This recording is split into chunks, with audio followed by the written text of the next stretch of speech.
Hello, members of Court of Public Opinion. Happy Sunday. I hope everyone is enjoying their Sunday. And welcome again to another video. I am your host, Mrs. Independent, and I am not a lawyer, but just an honorable member of the bench. Let's get to this. Guys, if you haven't subscribed, please subscribe. Help me to get to 2,000 subscribers by the end of this month. That will be appreciated so much. Now, I came across this video it was an interview that was done by Xoli Mgambi and interviewing Chicco about what Longwe told him on what happened on that day when Senzo was deleted from this earth. And it is so intriguing and it's so bizarre, but without wasting any time, let's get to listen to it. Are saying that what happened in that house on that fateful day was not a robbery gone wrong. If anything, they are highly suspicious that it was a hit. In fact, AfriForum, who are helping the Meyiwa family, they are convinced that there is a mastermind behind this. Take us back to what your son Longwe told you of what happened that day.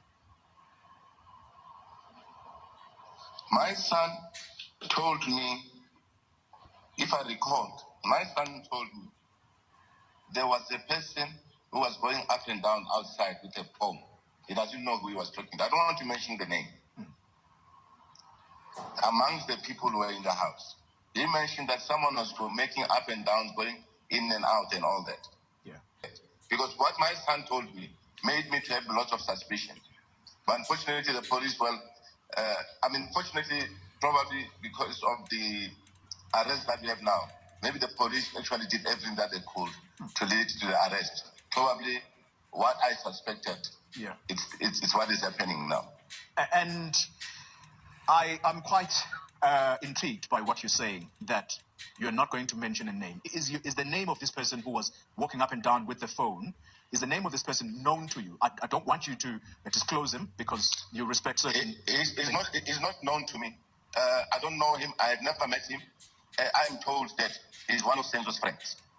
But I don't know if it's the right part. I'm telling you what my son told me on the day. So hence I'm saying that, look, I cannot say to him or whatever that person, but I am told that there was a person who was going in and out of the house with the phone before the incident happened. So that's what my son told me. And because remember, this thing affected me badly, my name, and I had to interrogate my son. I had to actually ask him. I had to beg him to tell me the truth, And he was told by the time. That's what he told me. I want to start, Mr. Twala, by asking the question. It must come as a relief to you today that there are 5 suspects who do not include your son, who do not include Kelly Kumano. Police are convinced that there is a mastermind. There was a hit put out on Senzo Meyiwa. It seems that we are at least going somewhere. We're not yet to finality on this case, but we're reaching a particular conclusion. We're going somewhere with the case. It must come as a relief to you and your family that your son is not among those who are arrested. How is the feeling? To be honest with you, I'd be very happy if those who are arrested today, are the right culprits. That will make me more happy because, touch to me also, Senzo's family for me, it will be a nice thing because I really have sleepless. I can't even go to visit Durban, Guamashu and all that because, my gun has been identified as a weapon that kills Senzo. And as Senzo's family, even last week, they actually said my son is the one who pulled the trigger. And then because the reason given was that he was fighting with his girlfriend and all that. Now you see, the story is now, it's no longer that he was fighting with the girlfriend.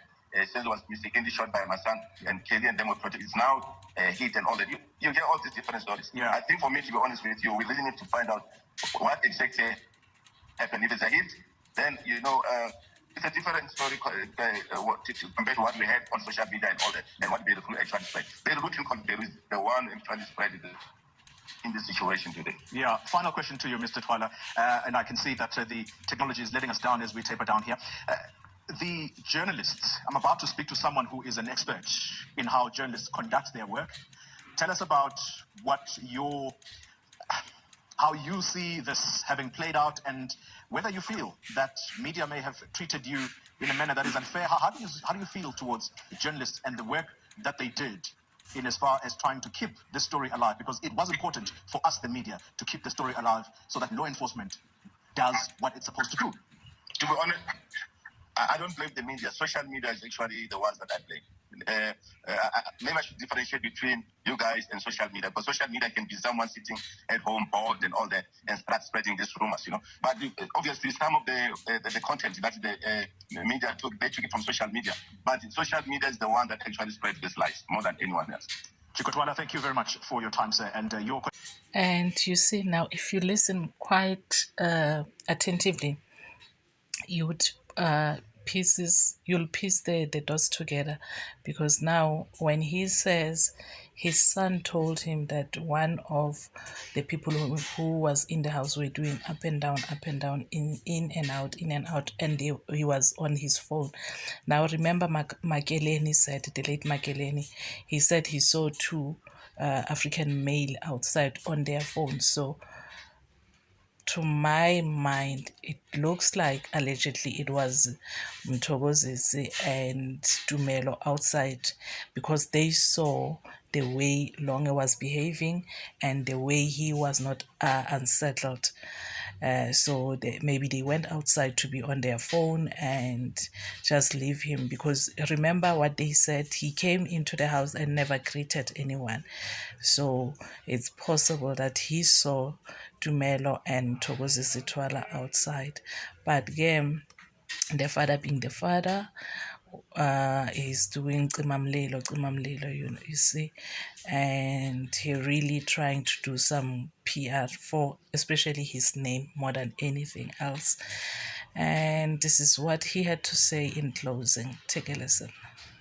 Something that will go out today. If you ask my son to go and buy coaching, whatever, even if he will do that. My son will never have. I don't think he will actually do such a crime. All right. And I believe it because I interrogated him and asked him. I kept him for a few days at home so that he can actually, after this accusation and all that, I wanted clarity. He told me the same story that they told the police. And fellow members of the bench, remember to like, please comment, because commenting helps to push the video, and please subscribe to the channel, so at least by the 15th of December let's get to 2,000 subscribers. Thank you so much for the love and support that you have been showing, and please remember not to skip the ads. Until the next video, bye.